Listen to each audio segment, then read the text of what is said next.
大家好，我係寶兒啊，歡迎你 click 入嚟呢一集。上一集我哋講到願者上釣嘅背景，咩叫主動，咩叫被動，咩叫做睇局、設局、察局，亦都有我自己嘅親身例子做說明。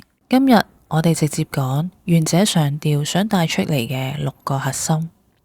第一係停止情緒，需要覺察自己嘅嬲嘅唔開心、憤怒或者委屈，你當下覺察咗嘅時候，你就會保持冷靜，因為下一步你要諗嘅就係如何要睇清楚呢個局。第二個核心價值就係，當情緒停止嘅時候，當下業力就會停止。就正如我之前講嘅驗貨員嘅故事一樣，因為當日佢投訴我嘅時候，我唔係情緒生氣，我唔係用一個煩嘅心態去對待呢件事，而係我係諗，究竟我係咪做錯咗啲乜嘢？我點樣可以去補救，令呢件事可以順利解決？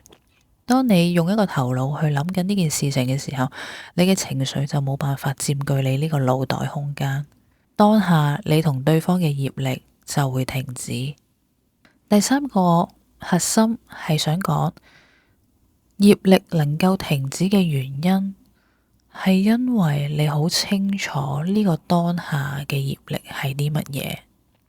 譬如又攞驗貨員嘅故事出嚟講，佢不停喺度投訴、發牢騷，講我做得唔好，點樣影響到佢工作。如果我一直真係入咗去佢呢個境入邊嘅話呢，我係會好嬲，覺得好煩，會覺得點解咁少嘅事，你都要講咁耐，點解你唔放過我？我都話我想處理呢件事噶啦，但係你仲要繼續喺度猛整，喺度鬧情緒。咁但係喺我當一刻嘅時候，我係好冷靜，我係一直都諗緊，究竟我可以點做？於是乎，一啲唔需要嘅情緒冇再生起，亦都唔會引到後續可能會再同佢嗌交，將件事搞到更僵，令到嗰個業力更加複雜。所以喺呢一點入邊，佢想講業力停嘅原因係因為你好清楚當下呢個業力係啲乜嘢。呢樣嘢係需要練習㗎，亦都需要你自己喺心入邊體會。當任何事情發生，你都唔係用情緒行先，你一定係要第一件事就要諗，究竟而家發生咩事？如果以後大家都可以用呢個心態去處理任何事情嘅話呢，我哋就會少咗好多爭執，好多不必要嘅嗌殺同埋誤會。第四，作為一個被動者，你需要懂得睇局、設局同埋察局。就以上次遙控嘅故事為例，阿 A 本來係一個主動嘅角色，但後來因為阿 B 揾唔到個遙控，然後俾咗句說話阿 A 聽，阿 A 即刻已經生起佢嘅情緒，覺得好委屈，點解咁少嘅事你都要發脾氣？咁但係喺呢度方面，阿 A 本來就由主動變咗做被動，所以喺被動者嘅角度，你就要去睇返呢個局，究竟阿 B 點解要咁樣鬧我呢？佢有冇話啱我呢？我係咪應該下一次要注意自己，要將啲嘢放返喺該放嘅地方呢？正所謂菩薩為因，眾生為果。其實呢個被動嘅角色呢，就係好似眾生嘅角色。因為當事情發生咗，有一個後果出現啦，凡人呢先至會知道。相反呢，菩薩呢，因為佢好覺察，佢好清楚發生咩事。當件事一發生嘅時候，佢就知道個因應該係點樣，佢應該如何避免後續所有唔好嘅後果。所以呢，菩薩其實喺願者上釣入邊呢，佢係一個主動嘅角色噶。菩薩識得開局、睇局同埋察局。我哋以我哋日常生活例子做一個參考，譬如我哋想創業，創業就係等於開局啦。睇局係點樣呢？睇局就係要諗下啊，我做咩生意好呢？要唔要揾啲適合嘅人同我一齊夾啦？而家呢個環境係點樣呢？顧客嘅消費模式會係點啊？睇局呢樣嘢純粹係一個觀察嘅模式，到最後要拆局啦。拆局就講緊一個決定，你已經知道自己要點做。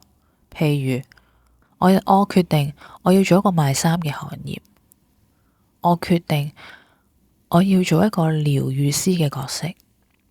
咁呢啲嘢都係已經決定咗你哋會做噶。然後可能要諗，我喺邊度開鋪好呢？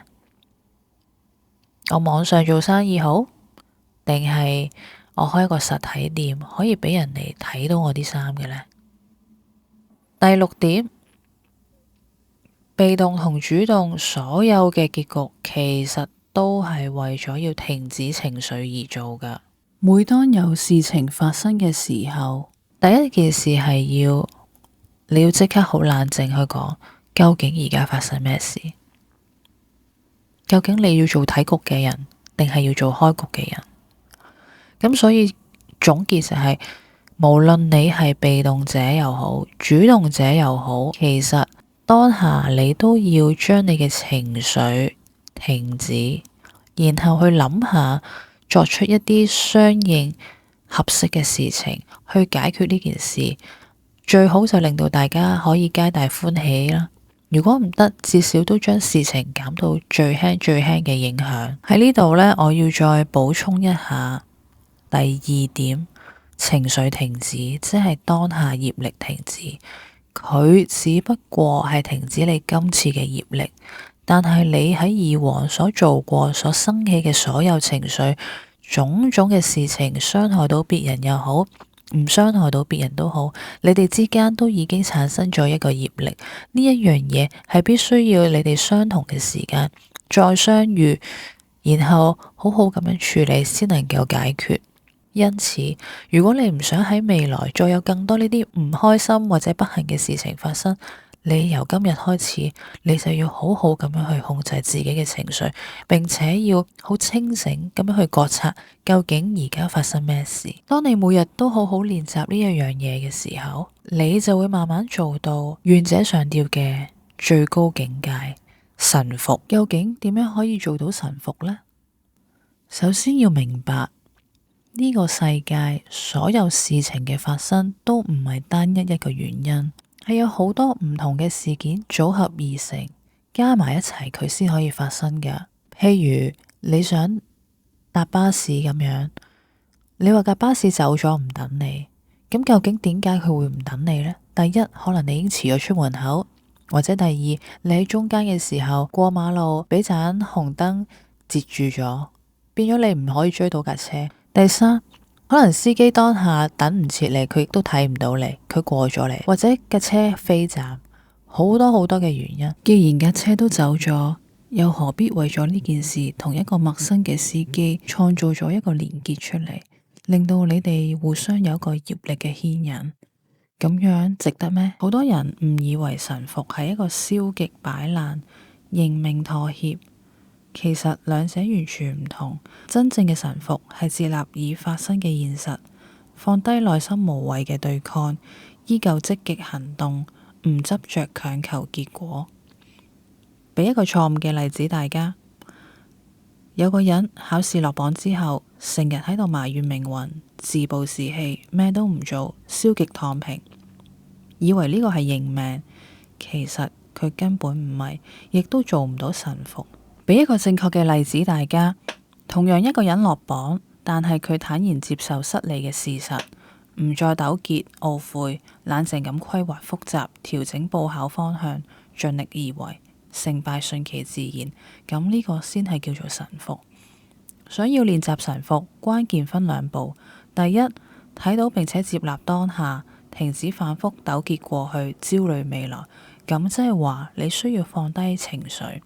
第二，盡力做好眼前嘅事，將無法掌控嘅結果交俾個天，放低對現實嘅抵抗，內心先至能夠卸下重擔，鬆容自在。願者上釣同埋臣服就講到嚟呢度。如果想收到我嘅新片通知，請記得訂閱，並感謝你哋嘅點讚分享。下一集再見。